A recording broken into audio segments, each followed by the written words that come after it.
चलिए, हेलो बच्चों, कैसे हैं? तो हम लोग इसके पहले पढ़ चुके हैं गुणनखंड के बारे में, गुणज के बारे में, उभयनिष्ठ गुणनखंड के बारे में। एक बार रिवाइज कर दिया जाए। गुणनखंड क्या होता था, जिसमें गुणनखंड वे सभी संख्याएं होती थी जिनसे उस संख्या में भाग चला जाता था। जैसे 8 का गुणनखंड निकलना है तो 8 में 1 से भाग चला जाएगा, 2 से चला जाएगा, 3 से नहीं जाएगा, 4 से चला जाएगा, 5 से चला नहीं जाएगा, 6 से चला नहीं जाएगा, 7 से नहीं जाएगा, 8 से चला जाएगा। ठीक। और गुणज क्या होता था? पहाड़ा। गुणज माने पहाड़ा, जितनी संख्या का 6 का गुणज माने 6 का पहाड़ा। और उभयनिष्ठ गुणनखंड माने पहले गुणनखंड निकाल लीजिए, फिर दोनों में जो कॉमन हो। उभयनिष्ठ माने दोनों में कॉमन हो। तो पहला हम लोग किए करें, 8 के सभी गुणनखंड है, यानी 8 में किन किन संख्याओं से भाग चला जाएगा? 5 से जाएगा? नहीं। ये होगा? नहीं।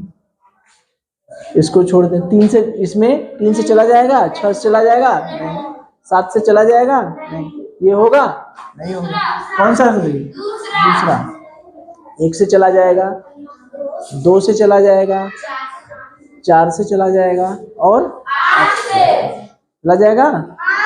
तो गुणनखंड का मतलब यही है कि जिसमें उन सभी संख्याओं को जिनमें 8 से भाग चला जाए।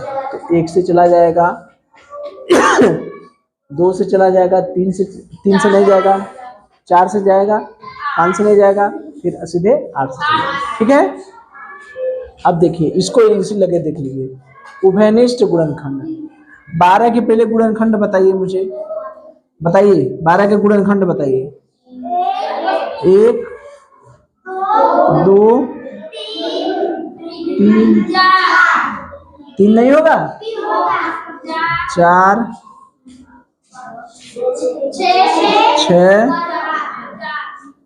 6 के बाद 12। ठीक। इसमें बताइए, 6 में बताइए। अरे 16 में, 16। हाँ, 1 2, बोलिए बोलिए बोलिए बोलिए, 4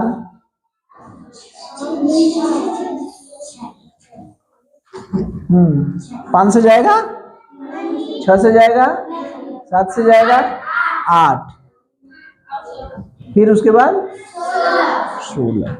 तो दोनों में कॉमन कौन है? उभयनिष्ठ। उभयनिष्ठ गुणनखंड कौन कौन है? 1 2 4। कौन सा सही है? तीसरा।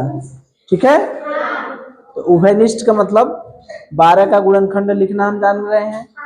12 का गुणनखंड मतलब 12 में किन किन संख्याओं से भाग जाएगा। 16 का गुणनखंड मतलब 16 में किन किन संख्याओं से भाग जाएगा। तो 12 और 16 के गुणनखंड में कौन कौन कॉमन है? 1 2 और 4।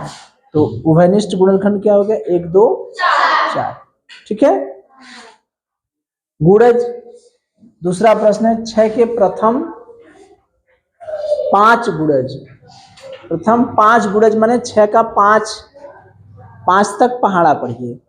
6 का 6, 6 दूनी 12, 6 त्रिक 18, 6 चौका 24, 6 पंजे 30। है ऐसा कोई? चौथा है ना।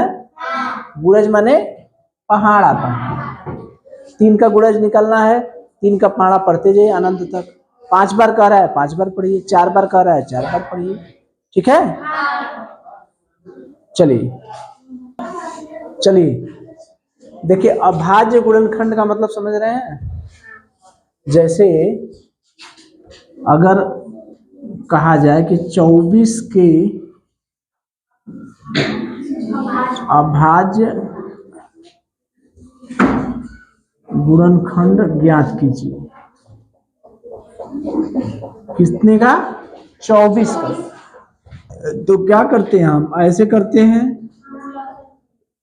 हाँ जैसे लौसा के लिए निकालते हैं, 2 12 2 6 2 3 3, ठीक, यानी 24 के अभाज्य गुणनखंड 2 गुणे 2 गुणे 2 गुणे 3 कितने हो गए कुल? कुल 4 अभाज्य गुणनखंड हो गए ना?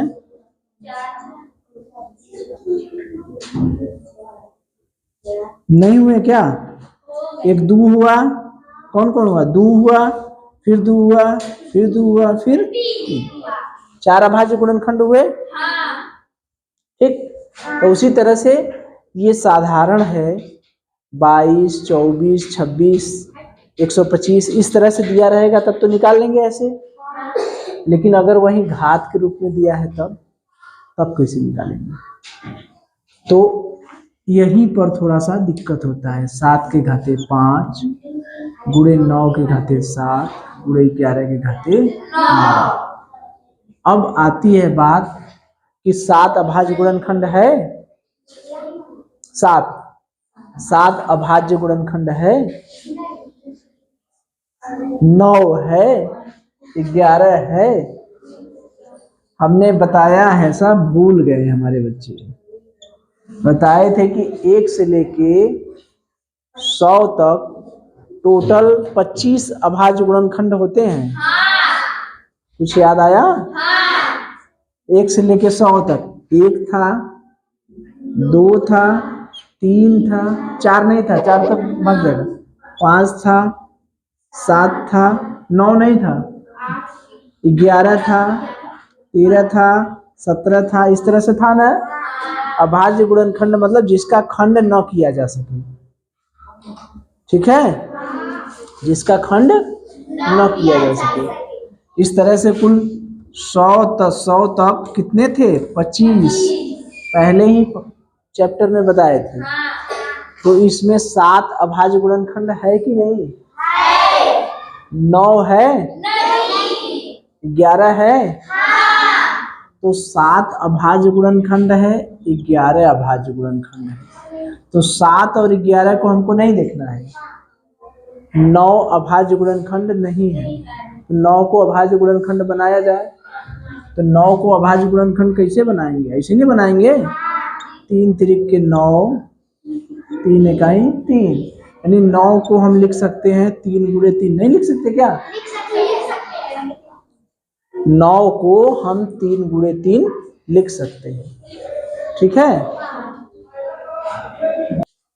तो हमने देखा कि 7 अभाज्य गुणनखंड था, 11 अभाज्य गुणनखंड था, तो इसको हमने टच नहीं किया। 9 अभाज्य गुणनखंड नहीं था, उसको अभाज्य गुणनखंड के रूप में बदल दिए। यानी मुझे जितनी संख्याएं दी गई हैं सबको पहले अभाज्य गुणनखंड बनाना ही पड़ेगा, ठीक है। तो अब बनाइए, 7 के घाते 5, 9 की जगह हम 3 गुणे 3 कर देंगे कि नहीं? 11 के घाते 9, ठीक है। चलिए 7 के घाते 5 गुणे, अब देखिए 3 गुणे 3 के घाते 7, इसका मतलब 3 के घाते 7 गुणे 3 के घाते 7 गुणे 11 के घाते 9। ये सूत्र याद कर लीजिए कि अगर, ठीक है, a के घाते 5, a गुणे b के घाते, a गुणे b के घाते अगर c है, ठीक है, तो a के घाते c गुणे b के घाते c, यानी ये जो घात है अलग से इस पर भी लगेगा और इस पर भी लगेगा, फिर दोनों का गुणा हो जाएगा। तो ये 3 के घाते 7 अलग से लिख देंगे और 3 के घाते 7 इधर अलग से लिखेंगे। अब क्या करना है, कुल अभाज्य गुणनखंड, कुल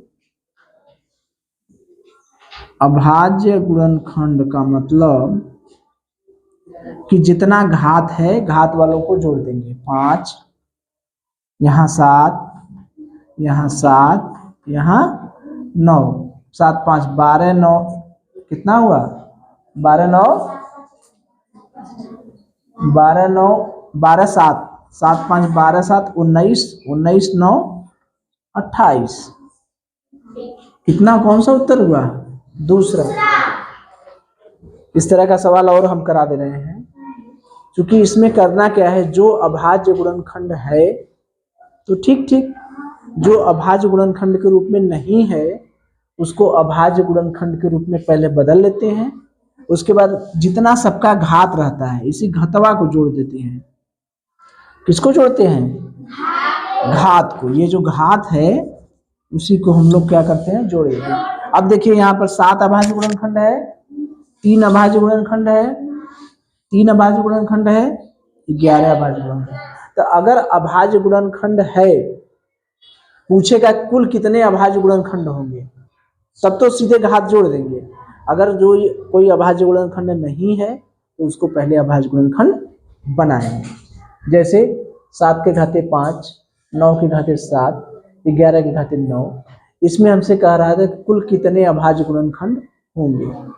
ठीक है, तो हम क्या किए, ये अभाज्य गुणनखंड था, 11 भी था अभाज्य गुणनखंड, 9 नहीं था, तो 9 को अभाज्य गुणनखंड के रूप में बदल लिए। कैसे बदलते हैं? भाग वाली विधि से। 3 गुणे 3 हुआ। अब 3 गुणे 3 को कैसे लिखेंगे? 3 गुणे 3 घाते 7 को 3 के घाते 7 फिर 3 के घाते 7 2 बार लिख देंगे। ठीक है, तो अब सब ये भी अभाज्य, ये भी अभाज्य, ये भी अभाज्य, ये भी अभाज्य। जैसे हम लोग नहीं पढ़ते, जब तक मात्रक समान नहीं होता है तब तक हम जोड़ घटाना गुणा भाग नहीं करते हैं। ऐसे ही इनमें एक अभाज्य था, 2 ठो अभाज्य था, एक के अभाज्य नहीं था, तो पहले सबको अभाज्य करेंगे तब जोड़ेंगे। ठीक है, जैसे वहां पर मात्रक समान करते हैं तब जोड़ना घटाना गुणा भाग करते हैं ना। मात्रक जब तक समान नहीं होता तब तक जोड़ घटाना गुणा भाग नहीं करते हैं, तो मात्रक समान कर लेते हैं तब जोड़ घटाना गुणा भाग करते हैं। ठीक, तो यहाँ पर भी हमने सब अभाज्य नहीं था, सब अभाज्य गुणनखंड नहीं था, तो जो अभाज्य गुणनखंड नहीं था उसको अभाज्य गुणनखंड कर लिए। अब यहाँ पर हमारे सारे अभाज्य गुणनखंड हो गए, अब सबको जोड़ दिए। जैसे अगर मैं एक प्रश्न पूछा जाए आपसे, पहला ये दूसरा मान लीजिए, 3 के घाते 7, 5 के घाते 7, 5 के घाते 8 गुणे 2 के घाते 3, इसमें कुल कितने अभाज्य गुणनखंड होंगे? अभाज्य गुणनखंड बताइए। यहाँ पर कुछ करना है? यहाँ पर तो केवल जोड़ना है। क्यों? चूंकि 3 भी अभाज्य, 5 भी अभाज्य, 2 भी अभाज्य। यहाँ पर तो सीधे को जोड़ना है। 7 धन 8 धन 3, 8 7 15 3 कितना हुआ? 8 7 15 3 18, यानी इसमें अभाज्य गुणनखंड कितने होंगे? 18। ठीक है, ठीक है, चलिए।